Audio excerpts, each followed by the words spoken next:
All right, and welcome once again to 96.1 WTTH The Touch.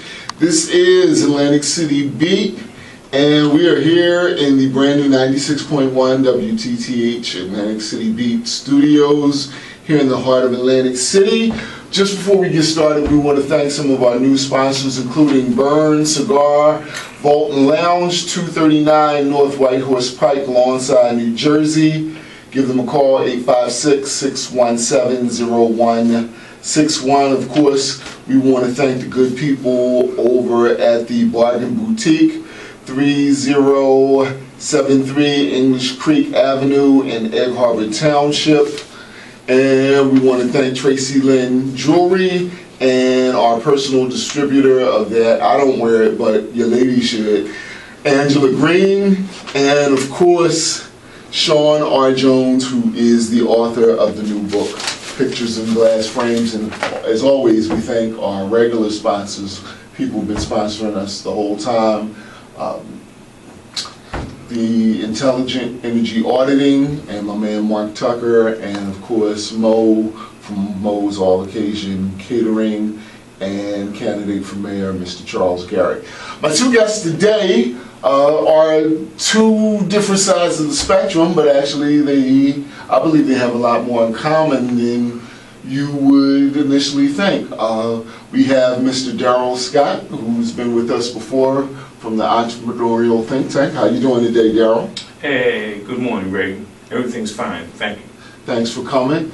And we also have one of my favorite DJs slash businessmen, world famous DJ Swoosh. How you doing, sir? I'm good. Thanks for having me today, too. Okay. So we'll start off with Swoosh because this is your first time here. I actually wrote an article about you on the website, AtlanticCityBeat.com, which you can see there, as well as this video. And I was saying I would call you one of my favorite DJs in the area, but you're never in the area. You are always out of town. Isn't that a good thing now?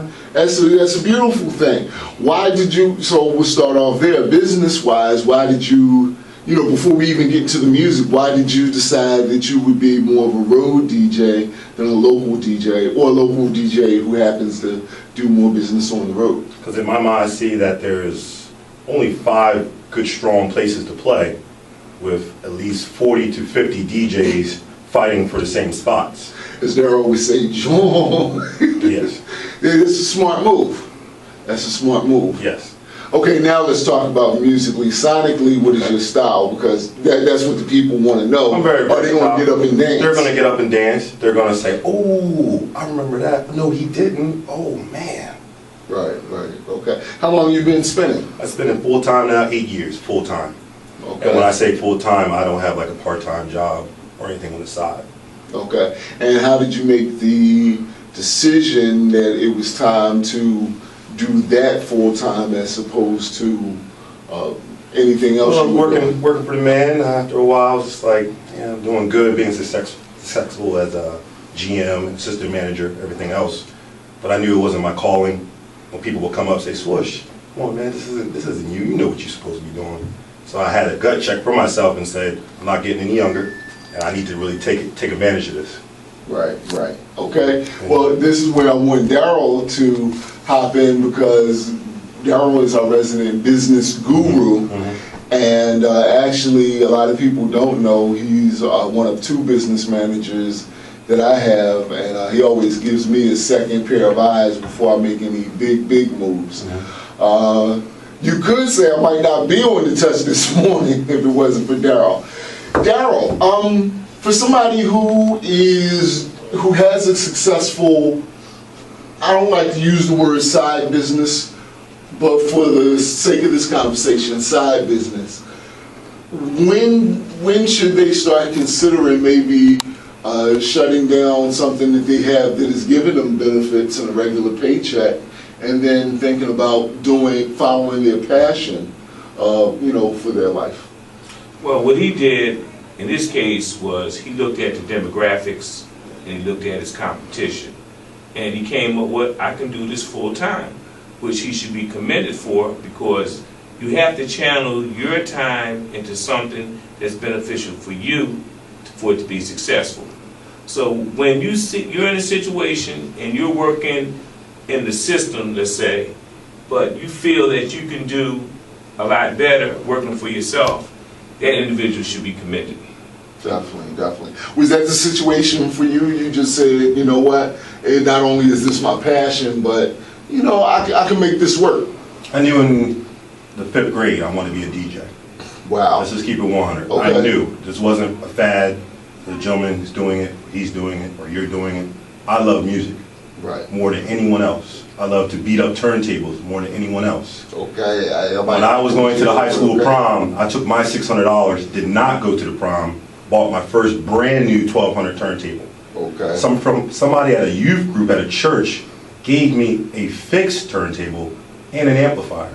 Right. I went to Rainbow Records, Mark Asbury had $80 left, bought a mixer.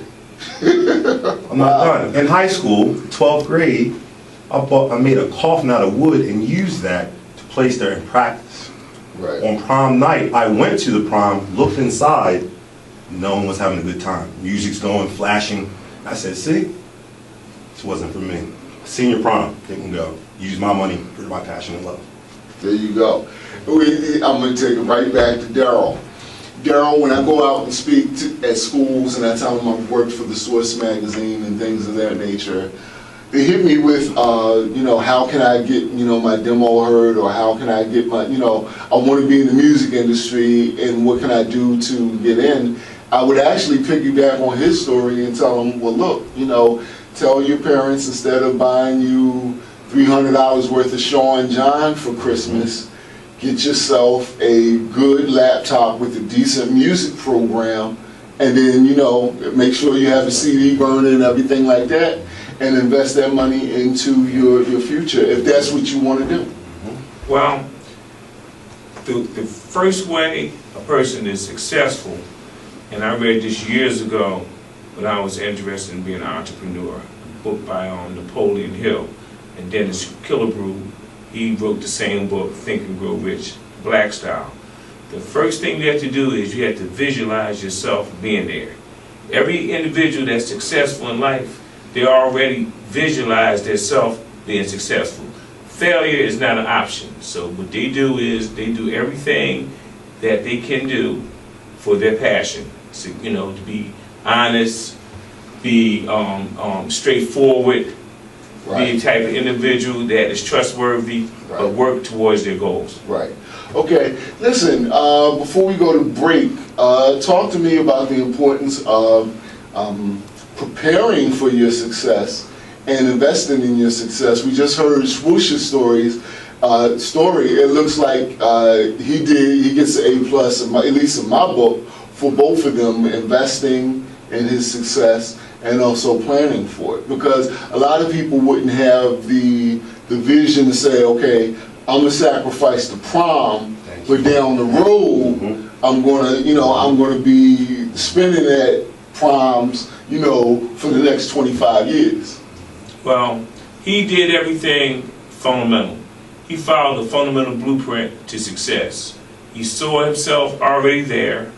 He invested in himself, and he took it to the next level by looking at the demographics, and he said, well, I'm in a good demographics, so I'm going to make it all happen here.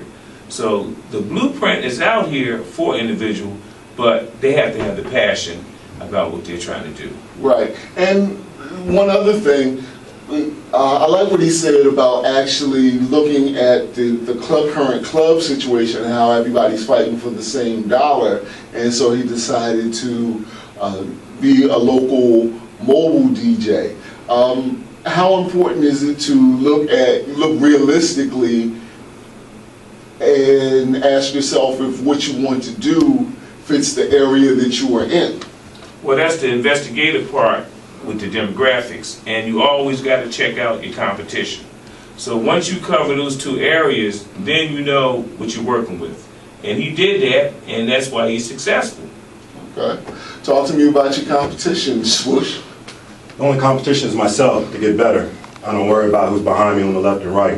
I'm very confident, not arrogant. Okay. So I feel that that's my competition, myself, to get better every year, to do different levels and do different things every year. Right. Versus when I was local, when you used to come, We used to do it big. And I was like, yeah, I'm not gonna get comfortable like everyone else. Right. I started branching out.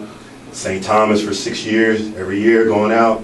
Cruise ships, Royal Caribbean, doing different things, bigger events. Okay, cool. You remember, you know. I know. You've been there from day one. Yeah, but you still haven't taken me to St. Thomas. Swoosh, let me say this. I co-signed DJ Swoosh. You know, sonically, his music is banging. I love to go and hear him play. I also love to have him on the air because I think he has a great story to tell with regards to A, how hard he works, and B, how smart he works, and C, which is also very important, he has a real good heart. So if you need a DJ, and even though we're not competition, and you can't get me, try and get me first. Because I need to work. He don't need to work. Oh, I need to work every day. You know, he don't need to work as much as I do, but how can people get in contact with you if they want to book you for a party? Or How about they call you and you get 20%? Let's do it. Oh, wow, man. hey, See, you know, co-sign. I'm always, There we go. That's always the phone, a good deal. The phone's ringing right now. See, the phone's ringing right now. Right now. No, see, You can hit me at djswoosh@gmail.com. Just email me Okay. and we'll work some stuff out. But you know, if I can ever throw some business your way, you got You it. came to the Mary J party. Remember the Jay-Z? Yeah. Remember when you wrote a piece about the 40-40 versus me? Yeah. Remember that? Yeah, I remember the that. line. I remember that. And you went over to the other place and you were kind of disappointed. Yeah. I wish I had stayed at your Thank you party. very much. All right. Daryl, our resident business guru, we're going to talk to you a little bit more when we come back. But before we go to break, tell people how they can get in contact with you. Yeah, you can contact me at area code 609-626-1096. But I want to say one more thing. Sure. That is the very good thing that y'all were discussing, practicing group economics. That's very important that you pass that baton to another individual that's in your same industry. So continue to do that. Thank you very much. Group economics is the key to success. We talked about that a little bit last time. That's Yes. really what's breaking down business in this area, that people can't work together collectively. At least that's your opinion. I don't want to put words in your mouth. Well, that's the truth, because all you do is look around and you see other ethnic groups that are working together. Right. Well, real quick before I know I've been talking about going to break for like 5 minutes now.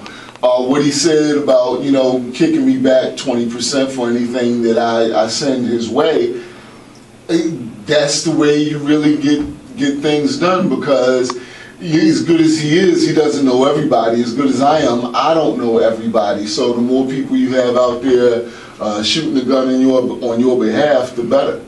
Practice group economics, you'll see that it works. All right. So you're listening to AtlanticCityBeat.com on 96.1 WTTH The Touch. We're going to take a quick break, and when we come back, we're going to wrap up our day-to-day with DJ Swoosh and also Daryl Scott from the Entrepreneurial Think Tank.